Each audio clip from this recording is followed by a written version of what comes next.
नमस्कार मित्रांनो, मी अमृता तुमच्या सगळ्यांचं स्वागत करते आहे माझ्या यूट्यूब चॅनलवरती। तर आज मी चालली आहे मुंबईच्या अगदी गरमीला वैतागून भारतातल्या एका थंड प्रदेशामध्ये, ते म्हणजे हिमाचलमध्ये। तर हिमाचलला येण्यासाठी आधी मी आली ती अमृतसरला फ्लाईटने। अमृतसरला 2 दिवस मी एक्सप्लोअर केलं आणि त्यानंतर आता मी चालली आहे ते बसने हिमाचल प्रदेशमधल्या धर्मशाळा येथे। तर अमृतसरवरून 2 बसेस आहेत, एक सकाळी 8:30ला आणि दुपारी 12:30ला।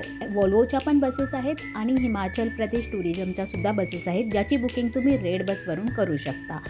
तर असा हा 5 तासाचा प्रवास जो अगदी सीनिक आहे, दुतर्फा मोठी मोठी झाडे आणि वळणावळणाचा रस्ता, आणि हा प्रवास एन्जॉय करत मी पोचली ती हिमाचलमधल्या धर्मशाळाच्या मॅक्लॉडगंज येथे। तर आता वाजलेत 2:30 आणि मी फायनली आली आहे ते मॅक्लॉडगंजमध्ये। तर मी धर्मशाळेला उतरली आणि तिथून पुढे 10 किलोमीटर आहे मॅक्लॉडगंज। इथे आता मी जरा खाणार आहे आणि त्याच्यानंतर माझं स्टे आहे हॉस्टेल, तिकडे जाणार आहे। तर मॅक्लॉडगंजमध्ये हे एक फेमस रेस्टॉरंट आहे तिबेट किचन। तर इथे मी दुपारी जेवायला आले आणि इकडचं मी तिबेटियन फूड ट्राय केलं। आता हे ऑर्डर केलेलं आलेलं आहे खंतुका। तर दुपारचे 2 वाजलेत आणि क्लायमेट एकदम मस्त आहे, थंडी वाजायला लागली आल्याच। तर तिबेट किचनमध्ये दुपारचं जेवण करून मी आले ते माझ्या स्टेला, जो होता स्टेल बॅकपॅकर स्टे, आणि हे इकडचे असे बंक बेड आहेत। आणि मग तिथे बॅग टाकून फ्रेश होऊन मी निघाली ते मॅक्लॉडगंजचं मार्केट एक्सप्लोअर करायला, आणि तिथेच बरेच असे साईट सीनसुद्धा आहेत। तर हे आहे दलाई लामा टेम्पल, जे माझ्या स्टेपासून अगदी 500 मीटरवर आहे। आणि ही आता संध्याकाळची वेळ आहे आणि पहिला स्पॉट मी कवर करते तो दलाई लामा टेम्पल। तर पहिला स्पॉट आहे तो दलाई लामा टेम्पल, जो माझ्या स्टेपासून अगदी 500 मीटरला आहे। आता संध्याकाळी पहिला स्पॉट काय करायचा, मी फ्रेश होऊन आली हे दलाई लामा टेम्पल बघायला।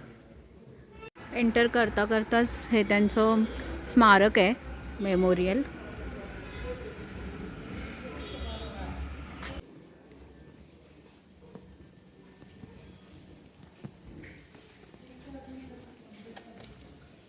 तर हा टेम्पलचा पहिला माळ आहे, चढून वर आले।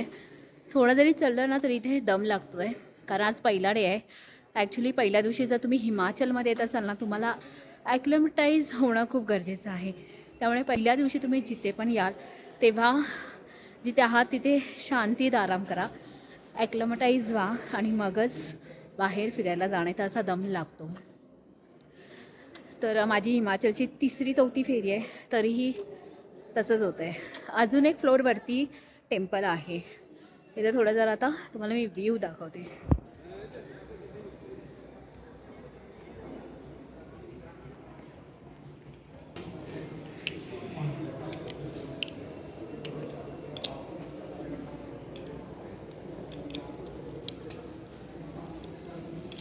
इकडे आहे मंदिर, तर हे आहे दलाई लामा मंदिर।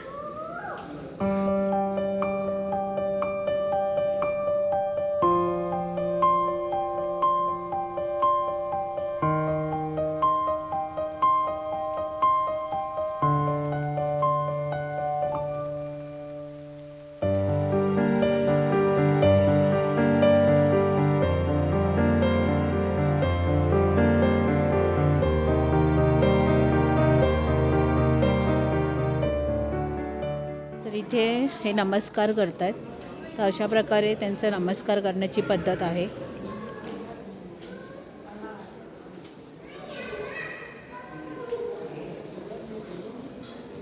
अशा प्रकारे, आणि इथून समोर आहे ते मंदिर।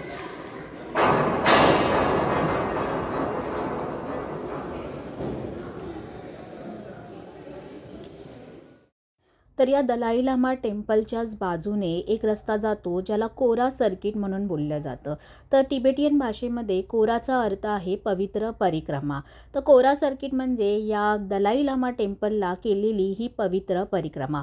हा रस्ता एवढा सुंदर आहे, याच्या दुतर्फा पूर्ण फ्लॅग्स आहेत, मंत्रांनी लिहिलेले असे फ्लॅग्स तुम्हाला दोन्ही साईडला इथे बघायला मिळतील, आणि तसेच मोठी मोठी अशी झाडेसुद्धा आहे।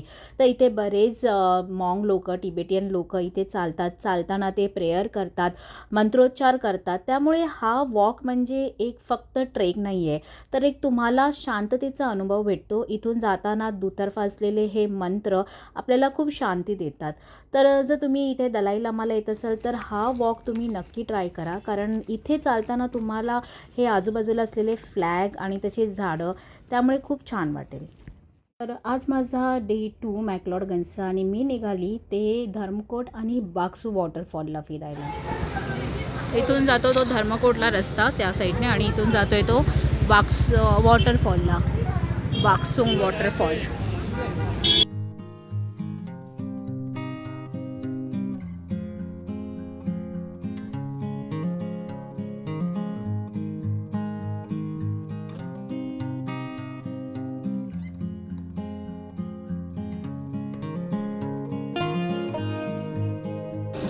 तर इथून आपल्याला ट्रिउन ट्रेकला रस्ता जातो आणि इथून जातो तो धर्मकोटची बाग.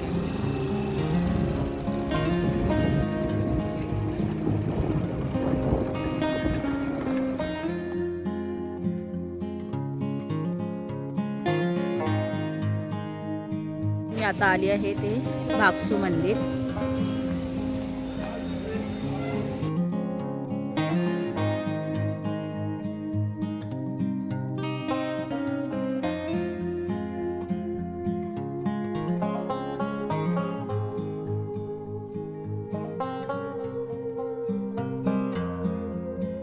तर भागसूनाथ मंदिर हे धर्मकोट आणि मॅक्लॉडच्या मध्ये असलेलं एक प्रसिद्ध प्राचीन मंदिर आहे, जे भगवान शिवांना अर्पित आहे आणि याच्याच पुढे आहे तो बाक्सू वॉटरफॉल. तर या मंदिराची एक पौराणिक कथासुद्धा आहे आणि इथे खूप असं शांतता आणि निसर्गाच्या सानिध्यात असलेलं हे एक सुंदर प्राचीन मंदिर आपल्याला बघायला मिळतं. आता मी आली आहे ते धर्मकोटमध्ये. तर धर्मकोटमध्ये बाक्सू वॉटरफॉल आहे, तर तो वॉटरफॉल तिकडे आहे आणि आता मी एवढं वरती चढून जाणार आहे तो वॉटरफॉल बघायला. आणि त्याच्यानंतर वरती अजून एक छान असा एस्थेटिक कॅफे आहे, तो सुद्धा आपण बघणार आहोत. तर त्याचं नाव काय मी तुम्हाला पुढे दाखवेनच. तर आता जसं चालू झालं आहे, इथे अजिबात ऊन नाही आहे, थंड वारं आहे आणि खूप प्लेझंट म्हणजे खूप छान वाटतं आहे. आणि इथे झिपलाईनसुद्धा आहे. तर आता आपण वरती जाऊन अजून काय ॲक्टिव्हिटीज त्या बघूया.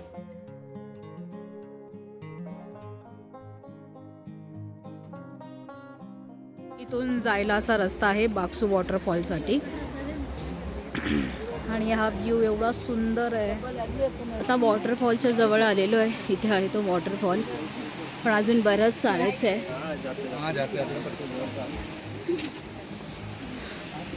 अजून एवढंच वर जायचं आहे,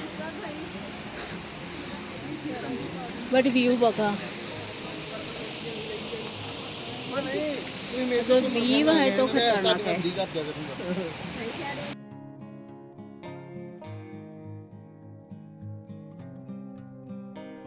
तरी बरंच चालायचं आहे, दम लागतोय. अगदी सरळ असे स्टेप्स आहेत.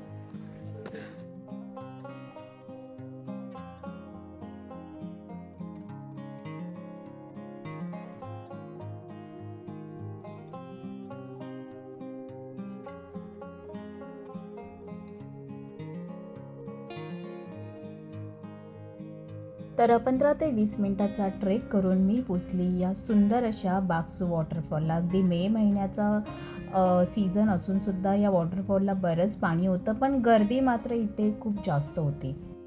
हा आहे वॉटरफॉल आणि याच्या आजूबाजूला बरेच असे कॅफेसुद्धा आहेत.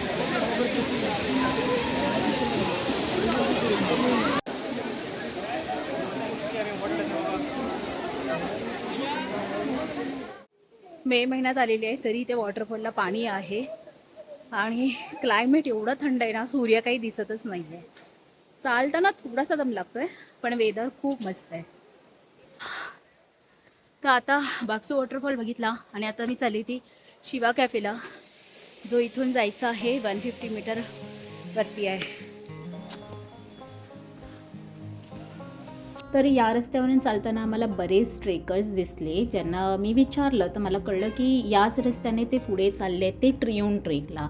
तर बाक्सू वॉटरफॉलकडून शिवा कॅफेच्या इथून हा रस्ता जातो तो ट्रिउन ट्रेकला, जो ट्रिउन ट्रेक मॅक्लॉडगंजमधला एक प्रसिद्ध असा ट्रेक आहे.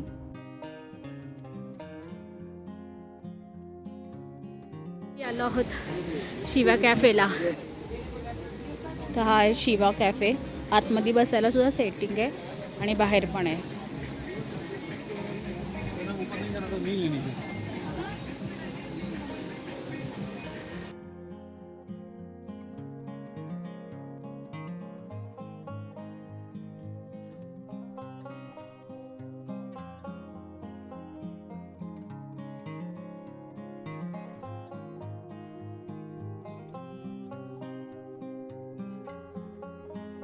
तर फायनली मी शिवा कॅफेला बसली आहे आणि मी ऑर्डर केलं आहे हे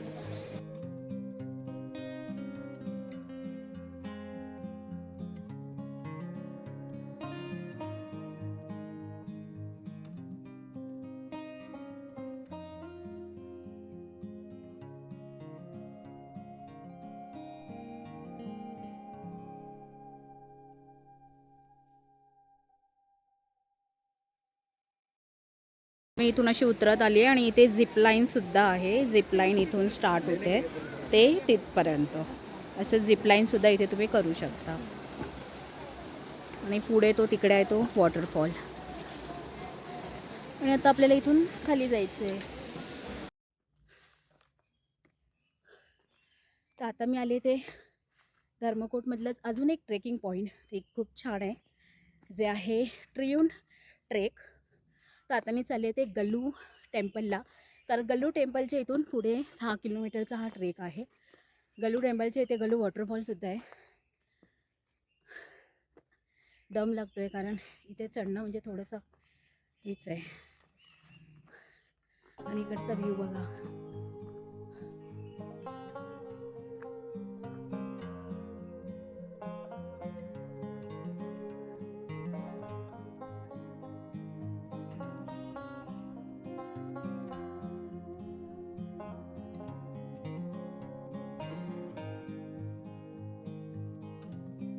तर हा रस्ता जातो तो गल्लू टेम्पलला. गल्लू टेम्पल एक 40 मिनिटाचा रस्ता आहे हा. आणि त्याच्यानंतर पुढे आहे तो गल्लू वॉटरफॉल. आणि त्याच्याच पुढे जो रस्ता जातो तो जातो ट्रियून ट्रेकला. तर अशा प्रकारे हा खूप मोठा पॅच आहे. दुतर्फा खूप अशी छान झाडं आणि शांतता असा निसर्गाचा खूप सुंदर असा पॅच. पण संध्याकाळ झालेली त्यामुळे मला इथे जाता नाही आलं. मी हा ट्रेक दुसऱ्या दिवशी केला. तर असे होते माझे 2 दिवस मॅक्लॉडगंजमधले. ज्यातला पहिला दिवस मी एक्सप्लोअर केलं मॅक्लॉडगंजमधलं मार्केट आणि दलाई टेम्पल आणि कॅफेज. आणि दुसऱ्या दिवशी मी आली ते बाक्सू वॉटरफॉल आणि गल्लू वॉटरफॉल. तर आता मी तुमची रजा घेत आहे. पण मी भेटणार आहे तुम्हाला माझ्या पुढच्या व्हिडिओमध्ये. आणि त्यामध्ये आपण बघणार आहोत मी स्पेंड केलेले 2 दिवस इस्राईलमधले. तर तुम्ही बोलाल इस्राईल कुठे? तर हो, धर्मकोट जे मॅक्लॉडगंजासुद्धा वर आहे त्याला म्हटलं जातं मिनी इस्राईल. जिथे तुम्हाला बरेच असे इस्राईल लोक म्हणजे फॉरेनर्स लोक मिळतात. आणि इथे बरेच सुंदर कॅफेज आहे. इकडचा व्ह्यू तर खूपच भन्नाट आहे. आणि इथे असलेलं अजून एक हिडन प्लेस ते म्हणजे नड्डी. नड्डीचा river point, Naddi sunset point आणि नड्डीमध्ये असलेले अजून बरेच स्पॉट आणि कॅफेज आपण माझ्या पुढच्या व्हिडिओमध्ये एक्सप्लोअर करणार आहोत. तर चला माझ्या चॅनलला लाईक, सबस्क्राईब आणि शेअर नक्की करा. आणि भेटूया माझ्या पुढच्या व्हिडिओमध्ये. तोपर्यंत बाय बाय.